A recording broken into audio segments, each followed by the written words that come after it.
Bonjour à toutes et à tous, merci de nous rejoindre aujourd'hui pour cette nouvelle vidéo en matière de fiscalité. Aujourd'hui, on continue notre thématique sur la crypto-monnaie, l'optimisation fiscale en matière de crypto-monnaie et pour répondre à beaucoup de questions qui ont été posées en commentaire sous notre dernière vidéo sur les 3 techniques d'optimisation fiscale en matière de crypto-monnaie et la présentation bien sûr des avantages en matière de fiscalité mais aussi des risques notamment en matière d'abus de droit. On a eu beaucoup de questions sur la donation, comment faire une donation. En fait, pour comprendre un peu mieux comment fonctionne ce mécanisme de donation-cession, c'est pour ça qu'on a décidé de faire cette vidéo pour vous expliquer comment marche ce mécanisme de donation-cession, les abattements en matière de droits de donation, le calcul des droits de donation avec les barèmes spécifiques et également les risques et les côtés pratico-pratiques de la donation. Donc c'est tout ce qu'on va voir dans la vidéo, c'est parti.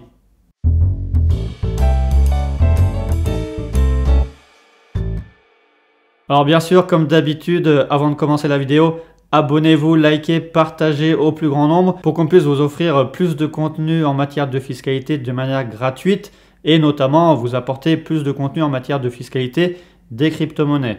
Alors on sait que c'est assez la thématique du moment, on vous renvoie à toutes nos vidéos qu'on a faites en la matière, notamment au titre des prochaines réformes dans le cadre du projet de loi de finances 2022 sur les amendements qui pourraient être adoptés et qui pourraient s'appliquer à partir du 1er janvier 2023. Donc là, on vous renvoie à notre vidéo. Nous, ce qui nous intéresse aujourd'hui, c'est la donation. Quelle est cette technique d'optimisation fiscale de donation-cession? Quels sont ses risques? Donc on va pouvoir voir exactement comment marche cette optimisation fiscale sur la donation. Alors bien sûr, dans cette vidéo, on ne va parler que des personnes qui ont des cryptos reçus à titre occasionnel. On ne parle pas des traders et qui, eux, sont assujettis au régime DBIC et peut-être au régime DBNC à partir du 1er janvier 2023, puisque eux, peut-être qu'ils pourraient profiter au titre de leur activité professionnelle de dispositifs spécifiques pour la transmission d'entreprise et peut-être, pourquoi pas, du régime Dutreil. Ça, c'est autre chose. Nous, ce qui nous intéresse aujourd'hui, c'est la donation entre particuliers que vous détenez à titre patrimonial et dont vous voulez faire la donation. Et bien sûr, la grande question, c'est, vu les cours de certaines cryptos en ce moment, c'est de se dire quel est le moyen le plus optimisant fiscalement pour pouvoir profiter au maximum des gains que vous avez fait sur vos cryptos. Et effectivement, comment éviter cette fameuse flat tax de 30% sur votre plus-value. Et bien sûr, c'est une question que beaucoup de personnes se posent et c'est pour ça qu'il y a beaucoup de vidéos qui ont été sorties sur la donation, sur cette technique et qu'on a voulu apporter des précisions en matière de fiscalité pour que vous soyez un peu plus accompagné et que vous puissiez un peu comprendre les aspects optimisants mais aussi les risques en matière de donation. Donc effectivement, cette technique de donation-cession, ça va permettre de donner vos cryptos à un membre de votre famille ou à quelqu'un d'autre et ce qui va permettre de purger la plus-value, donc d'éteindre la plus-value qui aurait été due si vous aviez cédé à titre onéreux vos cryptos, puisque là en fait vous allez faire une cession à titre gratuit, donc il n'y aura pas de plus-value imposable, sauf que par principe, si vous faites une donation, il y a des droits de donation qui sont dus par la personne qui va recevoir le don, donc qui va recevoir la crypto. Ça c'est le principe applicable pour n'importe quelle donation. Si vous donnez un bien à quelqu'un, il est possible que celui qui va recevoir le bien doive payer des droits de donation. Et c'est là où c'est important de connaître la fiscalité en matière de donation, puisque selon la personne à qui vous allez donner et selon la valeur du bien, donc de la crypto qui va être donnée, vous aurez des droits peut-être à payer. Et des droits qui peuvent monter très vite, puisque si on est sur une donation entre tiers, on peut monter à des droits de donation qui sont à hauteur de 60% de la valeur de la crypto qui est donnée. Donc c'est pour ça que c'est important de savoir à qui vous les donnez pour savoir les abattements qui existent et plus le barème qui sera applicable. Donc effectivement, pour que ça soit un peu plus simple à comprendre, on vous renvoie au site sur impôts.gouv où c'est assez bien explicité sur la fiscalité en matière de dons et qui vous dit bien de procéder par étapes. D'abord, de savoir à qui vous allez donner et quel est votre lien de parenté avec la personne qui va recevoir le don. Donc est-ce que c'est votre conjointe, est-ce que c'est vos enfants ou est-ce que c'est un tiers? Donc, par principe, pour cette première étape, vous devrez savoir facilement à qui vous allez donner. Ensuite, selon la personne à qui vous voulez donner, il y aura des abattements qui vont s'appliquer, des abattements sur la valeur de ce qui est donné, donc sur la valeur de la crypto donnée au jour de la donation.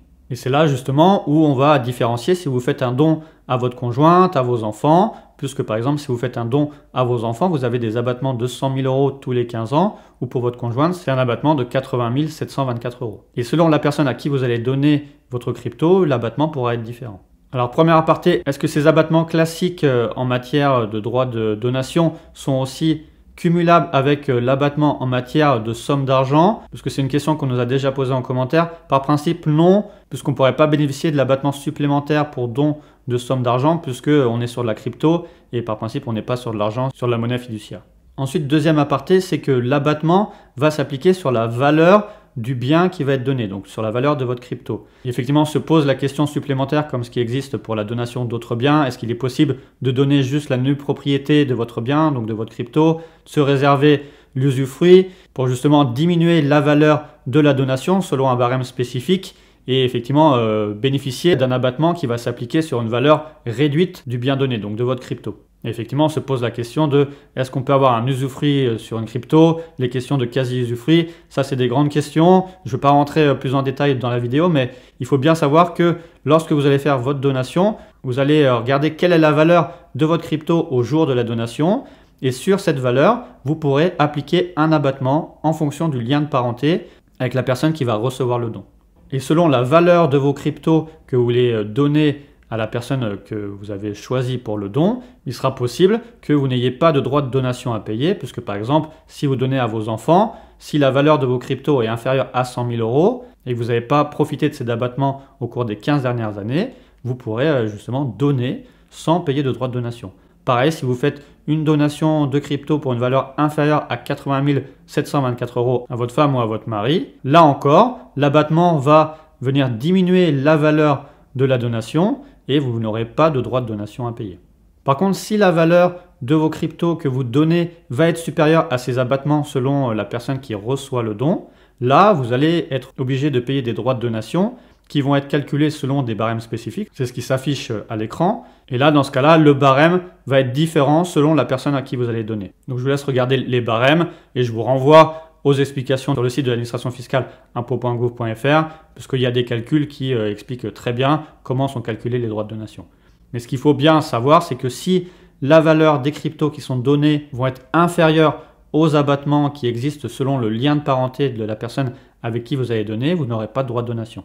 Si la valeur des cryptos va être supérieure à cet abattement qui est en lien avec la personne avec qui vous voulez donner vos cryptos, là vous aurez des droits de donation qui vont être calculés selon l'application d'un barème qui sera différent selon la personne à qui vous allez donner. Regardez bien sur le lien qu'on vous a donné en description et vous allez comprendre avec des exemples plus faciles. Donc ensuite, la quatrième étape, bien sûr, c'est de payer des droits de donation s'il y a lieu de payer des droits de donation. Et il faut savoir qu'en matière de droits de donation, c'est celui qui reçoit le don qui doit payer les droits de donation, même s'il est possible que celui qui donne peut également prendre en charge ces droits de donation.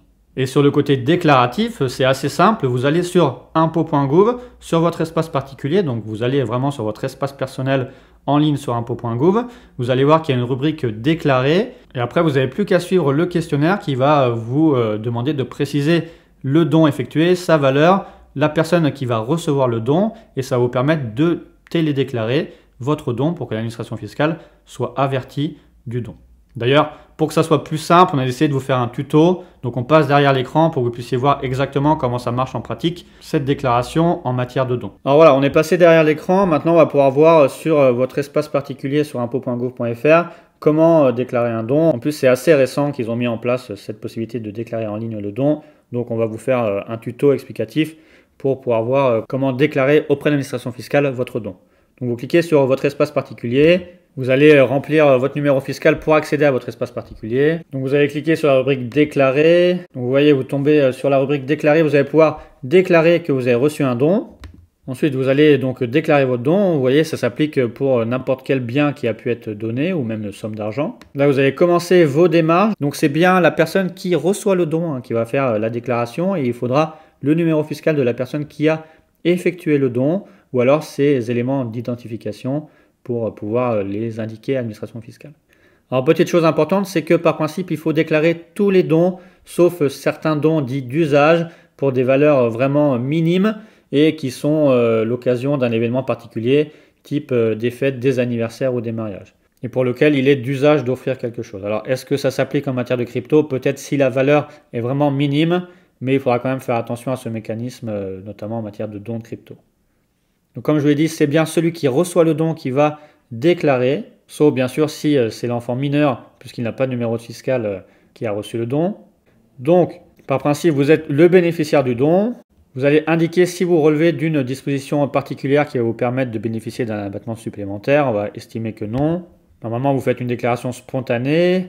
Ensuite, vous allez indiquer le numéro fiscal de la personne et sa date de naissance, ou alors remplir les éléments d'identité. Vous allez ensuite indiquer la personne qui vous a fait le don, donc par exemple votre époux ou votre épouse. Ensuite, vous allez indiquer quels sont les biens qui ont été donnés, donc nous on va aller dans Autres biens. Vous allez préciser exactement la nature du don, donc nous ça va être dans Autres. Écrire le don, donc par exemple Bitcoin. Vous allez indiquer la valeur la plus haute entre la valeur au jour de la donation ou au jour de la déclaration. Donc vous allez convertir en monnaie fiat la valeur des cryptos, donc par exemple vous allez donner une valeur de 85 000 € en matière de Bitcoin. Alors là, c'est ce qu'on a dit, est-ce que c'est un don en pleine propriété, nue propriété usufruit? Donc nous, on va estimer que c'est un don en pleine propriété. Vous allez mettre la date du don, donc par exemple le 2 novembre 2021. Ensuite, comme on l'a dit, par principe, les abattements pour les droits de donation, vous pouvez les utiliser une fois tous les 15 ans. Donc on va vous demander, est-ce que vous avez déjà bénéficié des dons au titre des 15 dernières années? Et vous voyez, vous allez avoir le montant applicable des droits de donation directement. Alors pourquoi 214 € sur un don de 85 000 €? On va avoir le détail du calcul, puisque en fait, vous avez, comme on l'a dit, une base d'imposition, vous avez donné 85 000 €. Il n'y a pas d'exonération spécifique appliquée. Vous allez avoir un abattement qui est l'abattement pour une donation entre conjoints ou partenaires de Pacs, donc qui est de 80 724 €. Il n'y a pas d'abattement spécifique pour les personnes handicapées. Donc, ce qui vous fait une base imposable de seulement 4 276 €, sur lequel on va calculer l'impôt selon le barème qui est en lien avec le lien de parenté de la personne qui bénéficie du don. Donc nous, c'est le barème pour les conjoints et on voit qu'en calculant, on arrive à 214 €. Donc ensuite, vous pouvez terminer la déclaration pour que l'administration fiscale soit informée du don.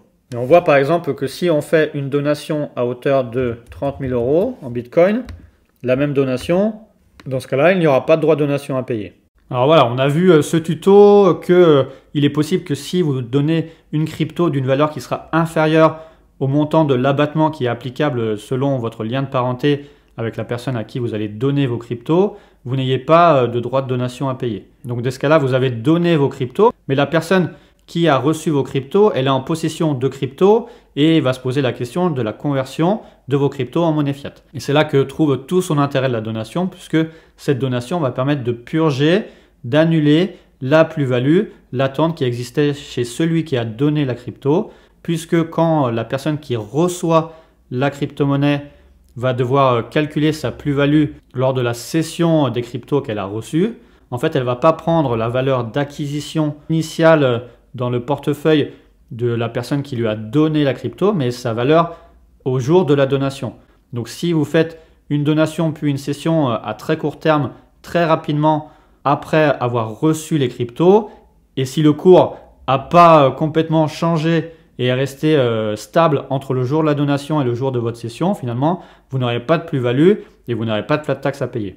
Donc c'est ça l'intérêt majeur de ce mécanisme de cette donation-cession, c'est de pouvoir donner dans un premier temps vos cryptos et que la personne qui reçoit les cryptos cède directement les cryptos sans qu'il y ait une différence de valeur entre la valeur au jour de la donation et la valeur au jour de la cession pour justement annuler toute plus-value.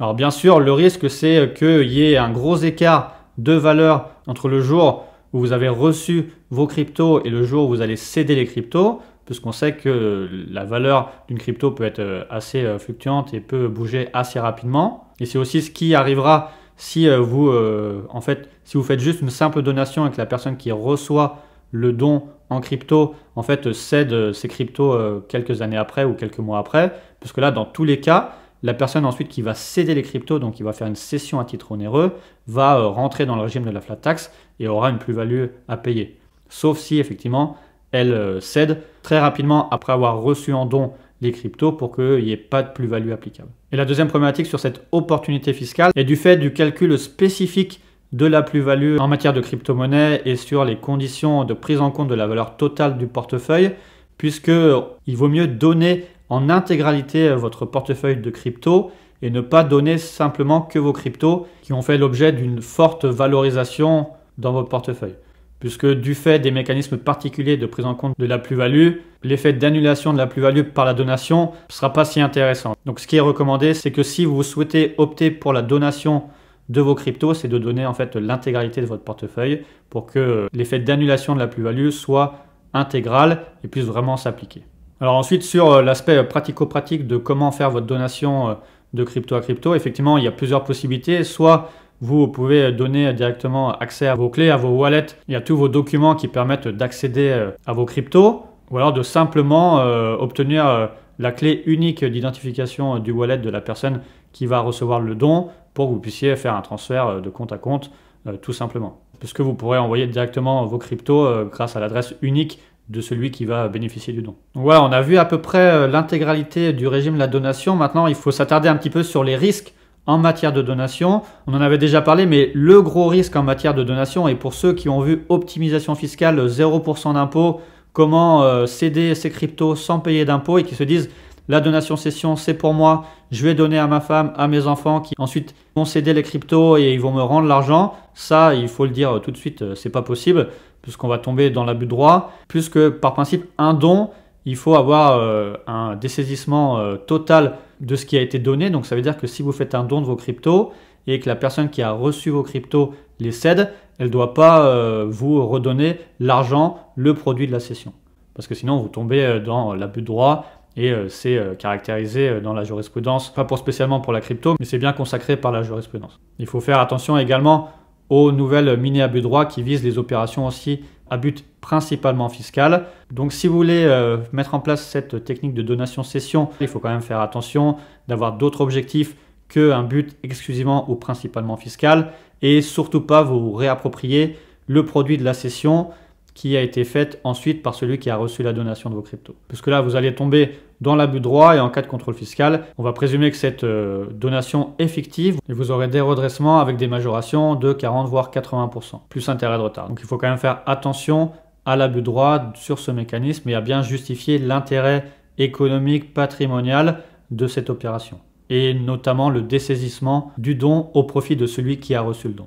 Ensuite, le second risque, c'est sur la valorisation du don, puisque vous allez faire par principe un don manuel. Donc c'est pour ça qu'il est plutôt recommandé de faire un don déjà par acte authentique auprès d'un notaire si c'est possible, puisque ça va permettre de figer dans un premier temps la valorisation fiscale de ce qui a été donné au titre des droits de donation.